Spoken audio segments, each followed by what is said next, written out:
وہ رسول مرشد رحمت عالم جہان رنگوبوں میں تشریف فرما ہوئے تو میرے نبی کو رب کائنات نے کسی کا محتاج نہیں بنایا بلکہ سب کو میرے نبی کا محتاج بنایا۔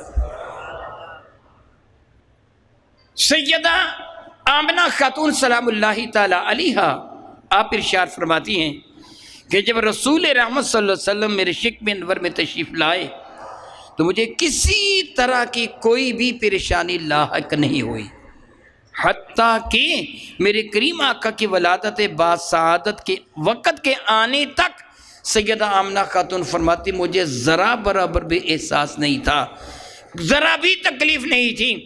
میری اور آپ کے قریب آقا رسول عربی شفیع معظم رحمت عالم صلی اللہ علیہ وسلم جب اس جہان رنگبو میں تشریف لائے تو حضرت سیدہ آمنہ خاتون فرماتی ہیں میں گھر میں تنہا تھی، اکیلی گھر کے اندر تھی، میں تھوڑی سی پریشان ہوئی، محسوس ہو رہا تھا کہ شاید ولادت باسعادت ہونے والی ہے، لیکن گھر میں کوئی نہیں، میں پریشان ہو گئی۔ یکا یک میں کیا دیکھتی ہوں کہ میرے کمرے میں روشنی پھیل گئی، معاً زمین سے لے کے آسمان تک چادریں تن گئیں، میرے گرد گرد چادریں تن گئیں۔ اللہ اکبر اللہ اکبر اللہ اکبر۔ آپ اپنے گھر میں اپنی ماں کے لیے، اپنی بیٹے کے لیے، اپنی بیوی کے لیے، اپنی بہن کے لیے پردے کا اہتمام کرتے ہو، میرے آقا کی والدہ محترمہ کے لیے رب کائنات نے پردے کا اہتمام فرمایا۔ فرماتی ہے کہ زمین سے لے کے آسمان تک چادریں تن گئیں، چاروں جانب چادریں تن گئیں۔ میں حیرانی کے ساتھ یہ منظر دیکھ رہی تھی، یکا یک کیا دیکھتی ہوں، ان چادروں کے اندر سے 4 خواتین اتری، آسمان کی جانب سے اترتی ہوئی مجھے نظر آئیں، اور ان کے ساتھ کچھ اور بھی خواتین اتریں۔ یہ ایسی حسینہ جمیلہ خواتین تھیں کہ میں نے اتنی حسین عورتیں نہیں دیکھی تھیں۔ میں ان اجنبی عورتوں کو دیکھا، یہ بنو ہاشم کی لڑکیاں معلوم ہوتی تھیں، دراز قد تھیں، بنو ہاشم کی بیٹیاں لمبے قد والی تھیں۔ فرمانے لگی یہ مجھے بنو ہاشم کی خواتین محسوس ہو رہی تھیں، اجنبی ہونے کے باوجود میرے ساتھ مانوس تھی۔ جو اجنبی ہو نا تو تھوڑا سا آدمی پریشان ہوتا ہے، فرماتے ہیں مگر مجھے کوئی پریشانی لاحق نہیں تھی، اجنبی ہوتے ہوئے بھی محسوس ہو رہا تھا یہ میری پرانی واقف ہیں۔ پھر انہوں نے اپنا تعارف کروایا، جو سب سے بڑھ کر تھی آگے آئی، اسے کہا کہ آمنہ میرا نام حوا ہے، اور یہ میرے ساتھ جو ہیں یہ ہیں، ان کا نام ہاجرہ ہے، یہ حضرت اسماعیل کی والدہ ہیں، حضرت ابراہیم کی زوجہ محترمہ ہیں، اور یہ تیسری خاتون ان کا نام آسیہ بنت مزاحم ہے، فرعون کی بیوی جو حضرت موسیٰ کلیم اللہ پر ایمان لے آئی تھی، اور فرعون نے ظلم و تشدد کر کے ان کو شہید کر دیا تھا۔ یہ تیسری وہ ہے، اور چوتھی مریم ہے حضرت عیسیٰ کی والدہ۔ آمنہ فکر نہ کر، ہم تیری نوکرانیاں بن کے آئی، تیری خدمت گزار ہو بن کے آئی ہیں۔ سیدہ آمنہ خاتون فرماتی ہیں اسی دوران مجھے محسوس ہوا کہ عالم غیب سے ایک پیالہ نمودار ہوا، اس پیالے میں دودھ کی طرح کوئی سفید شے تھی، مجھے انہوں نے کہا کہ اس کو پی لو، فرماتی میں نے پیا، دودھ سے زیادہ سفید، شہد سے زیادہ میٹھا، اور نہایت ہی ٹھنڈا مشروب تھا۔ فرماتی میں نے پیا تو یکا یک میں نے کیا محسوس کیا، میرا کمرہ نور سے جگمگا اٹھا، اگلے لمحہ میرے کمرے میں نورانیت پھیل گئی۔ مشکاہ شریف کے اندر یہ حدیث مبارکہ موجود ہے، میرے کریم فرماتے ہیں کہ جب میری ولادت باسعادت ہوئی تو میری ماں نے دیکھا کہ سارا کمرہ نور سے بھر گیا، وہ روشنی، وہ ضیاءپاشیاں اپنے اندر یہ وسعت اور قوت رکھتی تھی کہ میرے کریم فرماتے ہیں میری ماں نے اپنی چارپائی پہ لیٹے لیٹے ملک شام کے محلات کو دیکھ لیا۔ روشنیاں سورج بھی بکھیرتا ہے، ایک وقت میں آدھی زمین کو روشن کر دیتا ہے، مگر اس جگہ گلشنے سے پہ رہتے ہوئے چھت پر چڑھ جائیں، کتنے بلند مینارے پہ چڑھ جائیں، آپ کو چند کلومیٹر کے فاصلے پر فیصل آباد کا گھنٹہ گھر نظر نہیں آئے گا۔ اس سورج کی روشنی میں میرے کریم آقا کی ضیاءپاشیوں کا عالم یہ تھا کہ ماں کو وہاں لیٹے ملک شام کے محلات نظر آ گئے۔ میرے آقا کی والدہ ماجدہ تو یہ بطاہرہ ارشاد فرماتی ہیں کہ میں نے پورے کمرے کو نور سے بھرپور دیکھا، تو میں نے خیال کیا یہ نور کہاں سے آ گیا؟ یک میں کہہ دیکھتا ہوں کہ نور کا منبع میرا اپنا بدن ہے کہ ولادت مصطفیٰ کریم ہو چکی تھی۔ یہ وقت کون سا تھا؟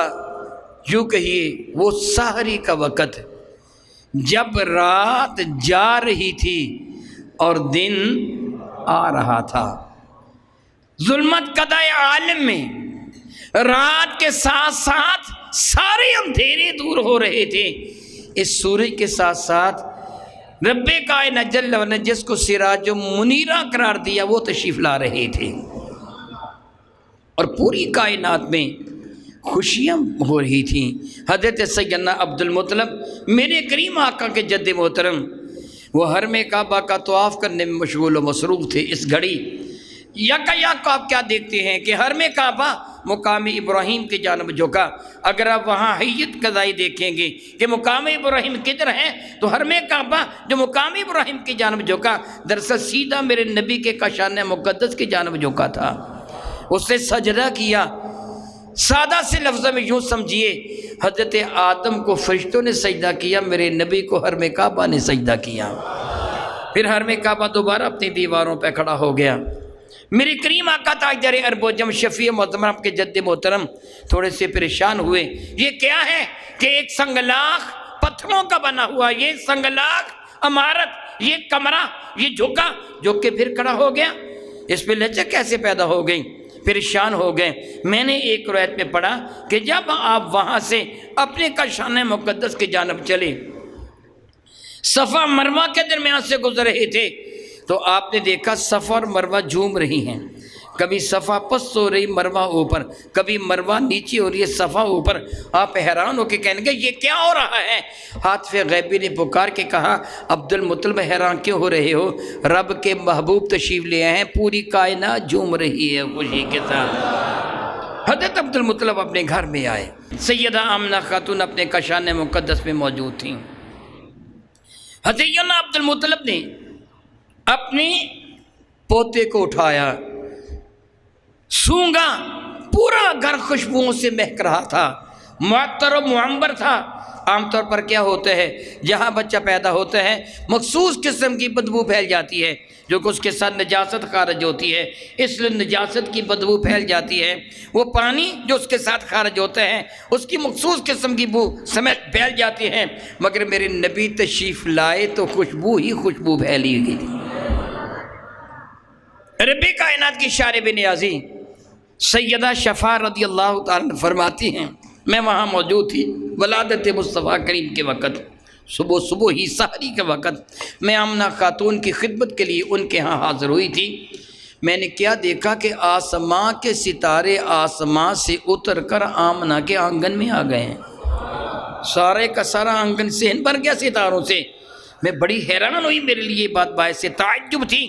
آج جدید ٹیکنالوجی کے اعتبار سے انسانوں نے ماپ لیا ستارے کتنے بڑے بڑے ہیں، اور آپ جانتے ہیں بعض ستارے سورج سے بھی بڑے ہیں، اور سورج زمین سے کتنا بڑا ہے؟ لاکھوں گنا بڑا ہے، اور وہ ستارے زمین سے کروڑوں گنا بڑے ہیں۔